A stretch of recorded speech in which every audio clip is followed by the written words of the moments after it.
வணக்கம். சவுக்கு சங்கர் கேஸ் மறுபடியும் நீதிபதி திரு ஜி.ஆர். சுவாமிநாதன் முன்னாடி வந்தப்ப ஆளுங்கட்சியான திமுக என்ன நினைச்சாங்க அப்படின்னா, வசமா சவுக்கு சங்கர் மாட்டிக்கிட்டாரு அப்படின்னு நினைச்சாங்க. ஏன்னா ஏற்கனவே திரு ஜி.ஆர். சுவாமிநாதன் அவர்கள் சவுக்கு சங்கருக்கு எதிராக ஒரு அதிரடியான ஒரு தீர்ப்பை முன்னாடி கொடுத்துருப்பாரு. திமுக இப்படி யோசிச்சது ஆச்சரியம் இல்லை. அவங்க இப்படி தான் நினைப்பாங்க.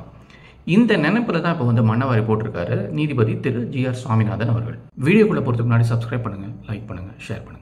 சட்டம் எப்படிலாம் இன்டர்பிரேட் பண்ணப்படுது அப்படிங்கிறத நம்ம நல்லா புரிஞ்சுக்கணும். ஒரே பெஞ்சை சேர்ந்த 2 நீதிபதிகள், அதாவது ஜி.ஆர். சுவாமிநாதன் அவர்கள் அப்புறம் பி. பாலாஜி அவர்கள் 2 வெவ்வேறு ஜட்ஜ்மெண்ட்டை கொடுத்துருக்காங்க. இந்த வேறு ஜட்ஜ்மெண்ட் ஏன் கொடுக்கப்படுது அப்படிங்கிறத நம்ம பார்க்கணும். சவுக்கு சங்கர் மேலே ஏற்கனவே ஒரு 9 கேஸ் இருக்கு. இந்த மாநில லஞ்ச ஒழிப்புத்துறை, டிவேக், அப்புறமா மத்திய அரசுலேருந்து உள்ள இடி, இந்த கேஸ்லாம் சேரதுக்கான வாய்ப்பும் இருக்கு. இதில் சில வழக்குகளில் ஜாமீன் கேட்டு மதுரை நீதிமன்றத்தில் ஏற்கனவே வழக்கெல்லாம் போயிட்டு இருக்கு. இது ஒரு பக்கம் இருந்தாலும் சவுக்கு சங்கர் மேலே அரசு போட்டிருக்கக்கூடிய குண்டர் சட்டத்தை ரத்து செய்யணும் அப்படின்ட்டு சவுக்கு சங்கருடைய தாயார் ஆட்கொணர்வு மனு, அதாவது ஹேபிஸ் கார்பஸ் பெட்டிஷன் போட்டிருக்காங்க. இந்த குறிப்பிட்ட மனுவை தான் திரு ஜி.ஆர். சுவாமிநாதன் அவர்களும் திரு பி. பாலாஜி அவங்களும் விசாரணை பண்ணுறதா இருந்தாங்க. பொதுவாக இந்த மாதிரி கேஸில் என்ன நடக்கும் அப்படின்னா, அரசு தரப்புலேருந்து நீதிபதிகள் டீட்டெயில்ஸ் கேட்பாங்க. அதாவது ஏன் டிடென்ஷன் பண்ணீங்க, எந்த ரீசன்னால டிடென்ஷன் பண்ணீங்க, அப்புறம் மற்ற டீட்டெயில்ஸ் எல்லாத்தையும் கொடுங்க அப்படின்னு சொல்லிட்டு அரசு தரப்புக்கு ஒரு 6 வாரம் டைம் கொடுப்பாங்க. ஆனால் இந்த வழக்கில் இந்த நீதிபதிகள் ஏன் இவ்வளோ அவசரம் காட்டினாங்க அப்படிங்கிறத முதல் கேள்வி. நீதிபதிகள் கேஸ் விசாரிக்கும் போது அன்னைக்கு மதியம் 2:15 மணிக்குள்ளே இந்த டீட்டெயில்ஸ் எல்லாத்தையும் என்கிட்ட கொடுங்க அப்படின்னு சொல்லிட்டு கேட்குறாங்க. அதோடு சேர்ந்து அவங்க போலீஸ்கிட்டையும் எது பேசணும் எது பேசக்கூடாது அப்படிங்கிற அந்த கைட்லைன்ஸையும் கேட்குறாங்க. அப்புறம் சவுக்கு சங்கர் கிட்ட இந்த மாதிரி சிஎம் ஸ்டாலினை பற்றியோ வேறு எந்த நபரை பற்றியோ இந்த மாதிரி அவதூறு பரப்ப மாட்டேன், பேச மாட்டேன் அப்படிங்கிற அண்டர்டேக்கிங்கையும் கேட்குறாங்க. இதையும் தாண்டி பல பேர் இந்த கேஸில் சவுக்கு சங்கரனால நாங்களும் பாதிக்கப்பட்டிருக்கோம் அப்படின்னு சொல்லிட்டு மனு போடுறாங்க. அவங்களும் அவங்களுடைய மனுவை இந்த கேஸோட ஆட் பண்ணிக்கணும் அப்படின்னு சொல்லிட்டு கேட்குறாங்க. இதை எல்லாத்தையும் கேட்டுட்டு நீதிபதி ஜி.ஆர். சுவாமிநாதன் அவர்கள் அன்றைக்கி மதியம் 3 மணிக்கு நான் தீர்ப்பு சொல்கிறேன் அப்படின்ட்டு சொல்கிறார். அதே சமயம் நீதிபதி திரு பி. பாலாஜி அவர்கள் அரசு தரப்புக்கிட்டேருந்து நம்ம விளக்கம் கேட்டதுக்கப்புறம் இதை பற்றி முடிவு பண்ணணும் அப்படின்ட்டு அவர் சொல்லிடுறார். இந்த இடத்துலையே நமக்கு 2 பேருக்கும் 2 நீதிபதிகளுக்கும் 2 வெவ்வேறு கருத்து இருக்குது அப்படிங்கிறத நம்மளால் புரிஞ்சுக்க முடியும். திரு ஜி.ஆர். சுவாமிநாதன் கொடுத்த அவருடைய ஜட்ஜ்மெண்ட்டில் முக்கியமான சில விஷயங்களை பற்றி நம்ம கண்டிப்பாக பார்க்க வேண்டியிருக்கு. அவர் என்ன சொல்கிறார் அப்படின்னா, முன்னாடி நான் சொன்ன மாதிரி பொதுவாக இந்த மாதிரி கேஸுகளில் அரசு தரப்புக்கிட்டேருந்து பதில் வரதுக்கு அவங்களுக்கு ஒரு கால அவகாசம் கொடுப்பாங்க. அதாவது ஒரு 6 வாரம் கால அவகாசம் கொடுக்கறது வழக்கம். ஆனால் இங்கே தான் நம்ம கவனமாக கேட்கணும். சவுக்கு சங்கர் கேஸை பொறுத்த வரைக்கும் அவர் கேஸை நீங்கள் மெரிட்டில் எடுத்துக்கக்கூடாது, தரவுகளையும் ஆதாரங்களையும் அடிப்படையாக வச்சு நீங்கள் கேஸை கேட்கக்கூடாது அப்படின்னு சொல்லிட்டு ஆளும் தரப்பிலிருந்து 2 முக்கியமான பிரமுகர்கள் அவரை சந்திச்சதாக அவர் சொல்கிறார். அவர் தொடர்ந்து என்ன சொல்கிறாரு அப்படின்னா, எப்போ அவங்க இப்படி சொன்னாங்களோ இந்த கேஸை அவசரமாக விசாரிக்கணும் அப்படின்ட்டு நான் அப்பயே முடிவு பண்ணிட்டேன் அப்படின்னு அவர் சொல்கிறார்.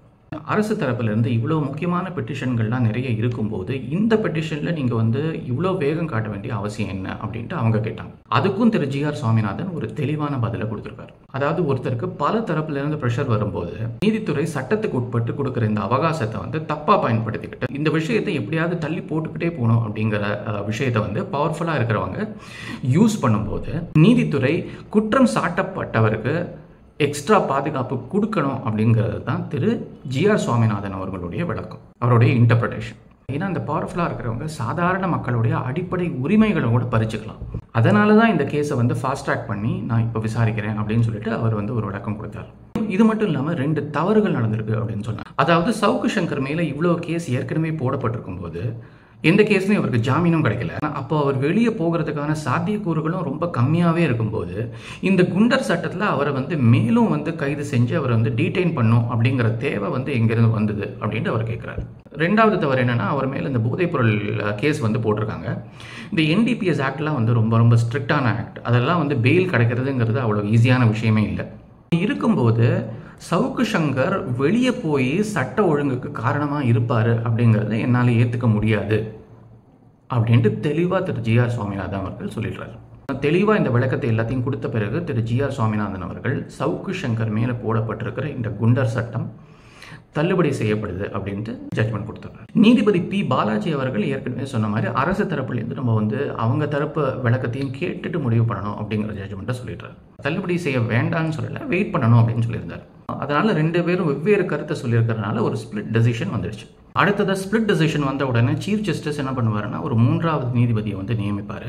அவர் சொல்கிற தீர்ப்பு தான் இறுதியானதாக இருக்கும். பதிவோட இறுதியாக ஒரு நீதிபதியோடைய ஒரே வேலை விருப்பு வெறுப்பு இது எல்லாத்தையும் தாண்டி நீதி வழங்குறது தான். இதே சவுக்கு சங்கர் தான் திரு ஜிஆர் சுவாமிநாதன் அவர்கள் வந்து விசாரணை பண்ணிட்டு இருக்கிற ஒரு கேஸில் குற்றம் சாட்டப்பட்டவருக்கு ஜிஆர் சுவாமிநாதன் ஒரு சாதகமான தீர்ப்பு வழங்கணும்னு நினைக்கிறாரு. அதனால் அவர் வந்து அழகர் கோயிலில் ஒருத்தர் வந்து சந்திச்சதா வந்து இவர் வந்து எந்த ஆதாரமும் இல்லாமல் இதே சவுக்கு சங்கர் தான் வந்து குற்றம் சாட்டியிருப்பார். ஒரு தனிநபர் தாக்குதலை வந்து நடத்தியிருப்பார். சவுக்கு சங்கர் 2022 இந்த கண்டெம்ட் ஆஃப் கோர்ட்டில் வந்து கைதான அன்னைக்கு கூட இந்த நீதிபதி சுவாமிநாதன் அவர்களை பற்றி கண்ணா பின்னான்னு பேசியிருப்பார்.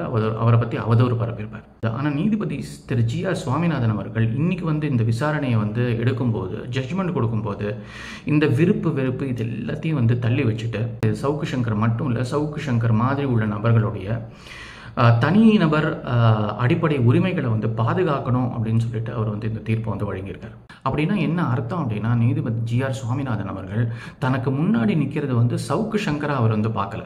ஒரு தனி நபருடைய அடிப்படை உரிமைகளை பறிக்கக்கூடிய இந்த சக்திகளுக்கு எதிராக வந்து அவர் வந்து தீர்ப்பு கொடுக்கணும் அப்படின்னு சொல்லிட்டு தான் அவர் வந்து இன்னைக்கு வந்து தீர்ப்பு கொடுத்துருக்காரு. ஆளுங்கட்சி என்ன அழுத்தம் கொடுத்தாலும் அதை எல்லாத்தையும் கண்டுக்காம, விருப்பு வெறுப்பு இது எல்லாத்தையும் வந்து எதையுமே காட்டாம நீதிபதியால் இந்த மாதிரி ஒரு தீர்ப்பு கொடுக்க முடியும் அப்படின்னா, அதனால தான் நம்மளுக்கு வந்து நீதித்துறை மேலேயும் இந்த நீதிபதிகள் மேலேயும் இன்னமும் நம்மளுக்கு வந்து ஒரு நம்பிக்கை இருக்கு அப்படின்னு சொல்லலாம். சவுக்கு சங்கர் உண்மையாகவே தன்னை ஒரு மனுஷனாக நினைச்சாரு அப்படின்னா, அவர் வெளியே வந்த பிறகு முதல் வேலையாக நீதிபதி திரு ஜிஆர் சுவாமிநாதன் அவர்களுக்கு வருத்தம் தெரிவிக்கணும், அவர்கிட்ட மன்னிப்பு கேட்கணும்.